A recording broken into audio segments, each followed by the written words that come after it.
Mais certains, à l'instar d'Alexis Corbière, s'insurgent de savoir qu'Emmanuel Macron sera présent lors de cette cérémonie en compagnie des milliers d'autres fidèles. Le président de la République ne doit pas participer à une cérémonie religieuse. La laïcité, c'est la séparation des églises et de l'État. Elle ne peut être variable selon les cultes. De son côté, Emmanuel Macron a tenu à apporter quelques précisions. Je n'irai pas en tant que catholique, j'irai en tant que président de la République française.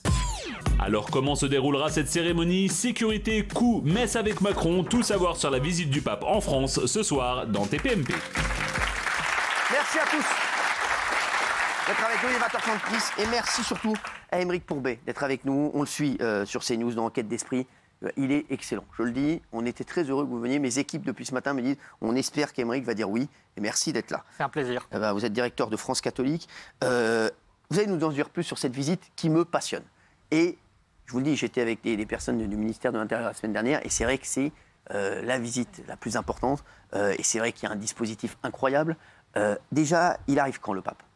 Il arrive dans une semaine pile, vendredi, à l'heure où on parle. Il aura déjà commencé depuis 3 heures. Alors, quand le pape arrive, qui va l'accueillir en fait? Alors, d'abord, il est accueilli par la Première ministre, Elisabeth Borne, à l'aéroport. Et puis ensuite, il se rend évidemment à la Bonne Mère, à Notre-Dame-de-la-Garde, pour une prière, parce qu'on sait que le pape aime beaucoup la Vierge Marie. Oui. Voilà. Il va rencontrer un certain nombre de chefs religieux pour avoir aussi un moment de commémoration de tous les migrants qui sont morts dans la Méditerranée. D'accord. Et puis ensuite, il rencontre aussi le clergé diocésain, donc c'est-à-dire les prêtres, les religieux. Et voilà. Et ensuite, il dort à l'archevêché, donc l'archevêque Monseigneur Aveline qui le reçoit, puisque c'est pas une visite d'État, même si le pape est un chef d'État, le Saint-Siège est un État. Mais il n'a pas voulu que ce soit, d'ailleurs il l'a dit, je viens à Marseille, je ne viens pas en France. Ça veut dire qu'il n'avait pas envie d'avoir quelque chose de trop officiel, il voulait quelque chose de plus informel, de pouvoir rencontrer les gens, il va rencontrer aussi des personnes défavorisées. C'est ça. Et donc voilà. Pourquoi il vient en fait? C'est quoi le prétexte? D'abord parce que... On parle des rencontres méditerranéennes, c'est quoi? C'est une rencontre qui concerne tous les pays de la Méditerranée, donc qui rassemble les évêques qui sont autour de la mer et qui partagent un certain nombre de préoccupations communes. D'abord, la Méditerranée, c'est là où le berceau de la civilisation. Ouais. Et donc, tout autour, il y a des sanctuaires à la Vierge Marie notamment, qui sont égrenés tout au long de cette mer Méditerranée. Et ils vont discuter des problèmes de l'heure, des problèmes d'immigration, mais pas seulement, des chrétiens persécutés. On sait qu'il y en a beaucoup dans les pays de l'autre côté de la Méditerranée. Et il se retrouve, c'est la 3e année, et donc il a été invité par l'archevêque de Marseille pour venir justement traiter de ces problèmes et écouter les conclusions. Ce sera samedi matin. Alors, il vient avec qui? Il vient avec tout un staff, les voyages officiels. Le pape, parce qu'on a vu le staff de Charles III, qui n'est pas fou d'ailleurs. Il n'a pas un énorme staff. Charles III, on l'a vu hier avec Bertrand Deckers. Le pape, il a un gros staff avec lui? Pas énorme, il a peut-être une vingtaine de personnes. En fait, quand il vient en avion. Il y a 70 journalistes qui sont donc dans la 2e partie de l'avion. Et dans la première partie, vous avez une vingtaine d'officiels qui l'accompagnent, sont chargés de communication, ses proches collaborateurs, etc. Et il va avoir la papa mobile? Bien sûr. Bien sûr, mais il paraît qu'il va prendre aussi une petite Fiat 500 aussi. C'est-à-dire qu'il va prendre la papa mobile sur l'avenue du Prado. Et d'ailleurs, les services de sécurité sont sur les dents parce que c'est le seul endroit qui sera moins sécurisé, ou en tout cas, tout le monde pourra se rendre là. Et donc, même s'ils ont prévu un certain nombre de dispositifs, c'est vrai qu'ils ont en tête ce qui s'est passé à Nice, par exemple, au 14 juillet, avec une voiture bélier, et les morts qui vont avec. Donc, ils sont sur les dents. Donc là, le système de sécurité, il est incroyable. Mais c'est le pape qui l'a voulu, et donc il a passé outre les recommandations de ses services de sécurité. Non, mais alors, il a quel âge le pape aujourd'hui? 86. 86. Quel est son état de santé? Parce qu'on dit qu'il est fatigué. Déjà, vous l'avez vu, il se promène en fauteuil roulant. Pardon. Exactement. Donc là, il va arriver en fauteuil roulant. Forcément, Voilà. Oui.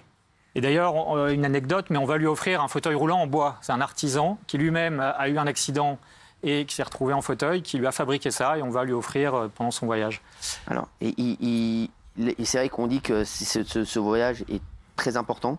Et c'est vrai qu'il y a beaucoup de gens qui veulent absolument voir le pape, parce que c'est vrai que, comme on dit,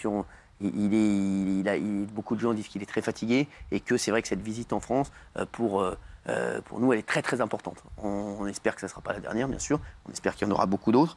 Mais c'est vrai que celle-ci est importante, surtout à Marseille, vous nous l'avez dit. Ça faisait 500 ans qu'il n'y avait pas eu de pape qui était venu à Marseille. Alors, Emmanuel Macron, c'est le premier président à assister à une messe du pape. Je crois que c'est pas le premier. Non, il y en a eu beaucoup. Il y a eu Giscard en 80. Giscard en 80, avec Jean-Paul II. De Gaulle, évidemment. Tous les chefs d'État jusqu'à Giscard, effectivement, ont assisté. Ensuite, ça a été plus aléatoire, mais ça reste un chef d'État qui vient en France, donc forcément. Alors, donc, Emmanuel Macron sera présent. Il va. Comment ça se passe? C'est pas lui qui va l'accueillir, mais D'abord, ils vont se voir en privé le samedi matin. D'accord. Et puis effectivement, on a appris cette semaine que Emmanuel Macron avait confirmé son souhait d'être présent à la messe en tant que président de la République. Il a dit c'est pas pour communier, c'est pas pour dans une démarche religieuse, mais c'est une démarche officielle d'accueil. Et donc il est normal qu'il soit là. Justement, quand le pape voit le président de la République, ils se disent quoi? Il parle des problèmes de l'heure. Il parle par exemple de la fin de vie. Ouais. C'est un sujet évidemment qui en France va être d'actualité. Ils savent de quoi ils vont parler ou pas du tout? En général, c'est préparé par les services. C'est préparé. Donc ils se disent, voilà, vous allez aborder tel sujet avec le pape et le président va donc aborder tel ou tel sujet donc avec le pape qui seront déjà prévus à l'avance. Sauf qu'il peut y avoir aussi de l'imprévu, de l'informel, et on sait que Emmanuel Macron, c'est la 4e fois quand même qu'il va rencontrer le pape. C'est ça, ouais. Donc il doit y trouver du plaisir peut-être ou un intérêt. Comment leur relation Alors, ce qu'on sait, c'est ce qui se voit. C'est-à-dire qu'effectivement, ça a été extrêmement chaleureux. Emmanuel Macron a embrassé le pape sur la joue lorsqu'il y est allé une des dernières fois. Ouais. Il n'est pas sûr que le pape, d'ailleurs, ait tellement apprécié. Mais enfin, ça, c'est... c'est ça, ouais. Bon, ça fait partie du jeu, il y a les caméras. Donc, mais on a l'impression qu'ils s'apprécient et que, voilà, il y a peut-être une relation, je ne sais pas, moi, filiale entre les deux. 86 ans, Emmanuel Macron, moins de 50 ans. Ouais, bon. Ouais. Ça peut. Et puis on sait qu'il y a peut-être une interrogation spirituelle chez le chef de l'État. Il a été baptisé à 12 ans, donc il a fait une démarche volontaire. Bon, il en reste peut-être quelque chose. Il va rester combien de temps, le pape? 2 jours. 2 jours. Enfin, 24 heures, en fait. C'est ça, même pas, oui, parce qu'il vient le 22, il repart le 23. C'est ça. Oui.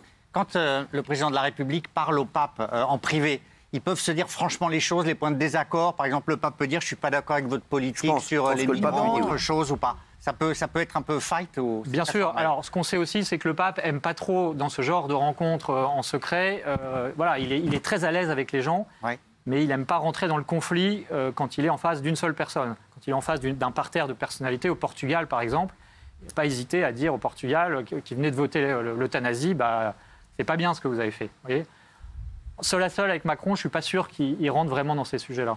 Alors, donc, pour refaire un petit peu le périple du pape, il réalisera donc un entretien avec le président de la République. Il réalisera ensuite une prière en mémoire des migrants, donc comme vous l'avez dit, disparus en mer à Notre-Dame de la Garde. Il défilera ensuite, on va la voir, avec sa fameuse Papa Mobile sur le Prado. Vous allez voir la Papa Mobile. Voilà, donc je pense que Raymond, tu peux faire une offre. Il célébrera une messe ouverte au public au sein du célèbre stade Vélodrome. Près de 60 000 fidèles sont attendus. On dit, selon le diocèse de Marseille, le coût de la cérémonie au Vélodrome s'élèvera à 800 000 €. Juste le Vélodrome. C'est ça. Mais si on prend tout le reste, parce qu'il y a 5 écrans géants, par exemple, pour les gens qui ne pourront pas aller au Vélodrome, 100 000 personnes qui sont attendues donc à l'extérieur, ça veut dire évidemment beaucoup d'argent. Mais ce qu'il faut savoir, c'est que c'est l'Église en général qui paye. D'accord. L'Église locale qui a fait des appels aux dons.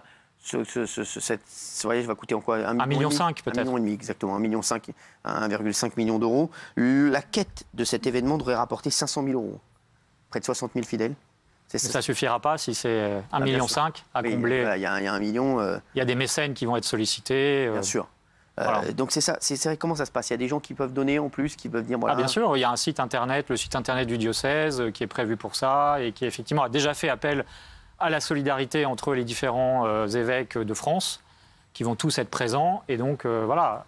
Alors, il y a pas mal de gens qui... la décision d'Emmanuel Macron d'assister à la messe au Vélodrome ne plaît pas à pas mal de gens, dont Alexis Corbière. Le président de la République ne doit pas participer à une cérémonie religieuse. La laïcité, c'est la séparation des églises et de l'État. Elle ne peut être variable selon les cultes. Qu'est-ce que vous répondez à Alexis Corbière? D'abord, je réponds que si l'État a une certaine neutralité, en revanche, la société, l'histoire de ce pays, elle est chrétienne. Il suffit de voir Marseille, la Bonne Mère. Tout le monde fait révérence à la Bonne Mère quand on est marseillais, qu'on soit musulman, bouddhiste ou athée. La Bonne Mère, c'est la protectrice de Marseille. Elle protège de la peste, etc. Elle protège les marins en mer. Ouais. Et puis, il y a des églises toutes les 100 mètres. Donc, on ne peut pas nier qu'il y a un héritage et que la société, elle est en partie chrétienne, même s'il n'y a aucune obligation, évidemment, de croire. Mais ne pas reconnaître simplement ce passé, je trouve que c'est insensé. Donc il a dit, l'Élysée a précisé que le président ne participera pas à l'Eucharistie, c'est-à-dire qu'il ne communiera pas. Pour calmer un petit peu les esprits. Mais c'est vrai qu'aujourd'hui, de toute façon, dès que vous faites quelque chose, il y a toujours des donneurs de leçons, des empêcheurs de tourner en rond. C'est toujours les mêmes. Il a déjà été à une synagogue, il a déjà été à une mosquée, il a déjà fait ça aussi pendant son quinquennat. Exactement. Et ça, il n'y a pas personne n'a rien dit. Voilà, exactement. Il y a le ministre de l'Intérieur, Gérald Darmanin, qui était en déplacement à Marseille ce samedi. Il en a profité pour annoncer le dispositif exceptionnel mis en place pour accueillir le pape.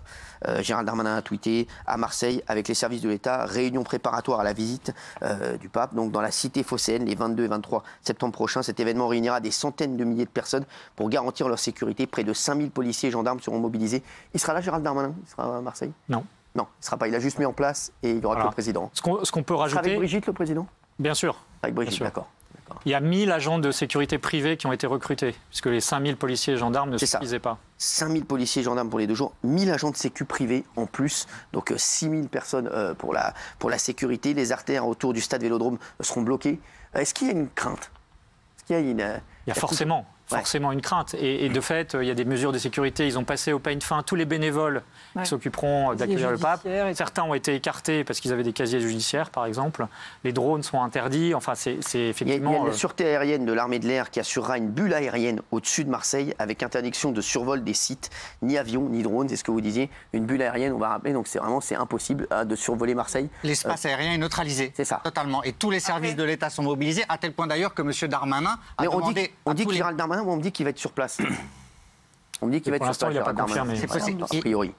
Il a demandé à tous les ministres d'annuler tous leurs déplacements pour que les forces de sécurité se concentrent sur ce déplacement du pape qui est jugé évidemment comme névralgique et toutes les forces de sécurité intérieures, extérieures françaises sont mobilisées. La dernière visite d'un pape à Marseille remonte à près de 500 ans.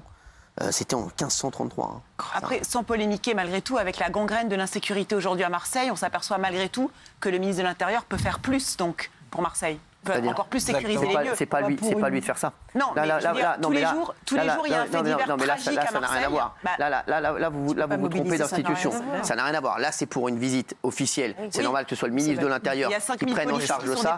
Ça n'a rien à voir. Vous ne pouvez pas toujours dépêcher 5000 policiers. Et deux, ça n'a rien à voir. C'est au préfet de s'en occuper. C'est pas Gérald Darmanin. Ça n'a rien à voir. C'est au détriment de beaucoup d'autres manifestations, à tel point que les ministres n'ont pas le droit de bouger. La raison, t'as trouvé la police, t'as trouvé 5000 policiers, 1000 agents de sécurité en plus. Ça n'a rien à voir. Ça n'a rien à voir. C'est 5000 policiers, c'est pour 2 jours. C'est 5000 policiers que vous allez prendre et que vous allez mettre là-bas, ils ne seront pas ailleurs. Et chérie, donc vous ne pouvez pas les mettre toute l'année à Marseille. Il y a une Coupe du Monde de rugby. Il y a une Coupe du Monde de rugby, il y a beaucoup de choses en France. Il y a le roi qui vient. Il faut vous dire que là, le ministère de l'Intérieur, ils sont sur les dents et ils ont beaucoup de travail. Allez-y vous.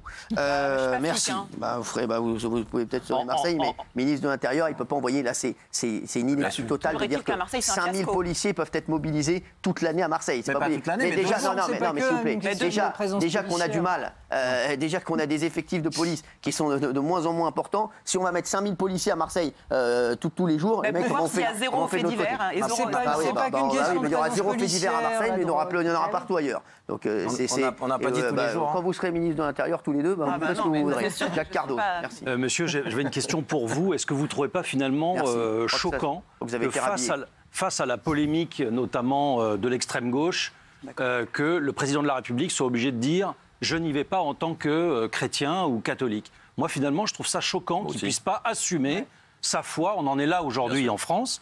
Il est chef d'État.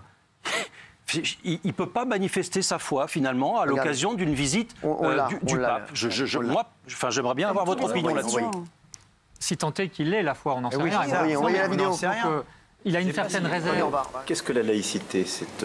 C'est une loi de liberté qui fait d'abord que la religion n'interfère pas dans la politique, l'État est neutre, les services publics sont neutres et nous le préservons, l'école aussi, et nous l'avons rappelé à cette rentrée, mais la société, pour autant, n'efface pas la religion. Et donc, chacun peut croire ou ne pas croire dans une religion, une philosophie, c'est ça la laïcité. Et en l'espèce, quand nous recevons en France un chef d'État, qui est le pape, qui vient en effet donner une messe au stade Vélodrome, je considère que c'est ma place d'y aller. Je n'irai pas en tant que catholique, j'irai en tant que président de la République française, qui est en effet laïque. Voilà, il a dit, il va y aller, donc ça y est, merci, fin du débat, il ira.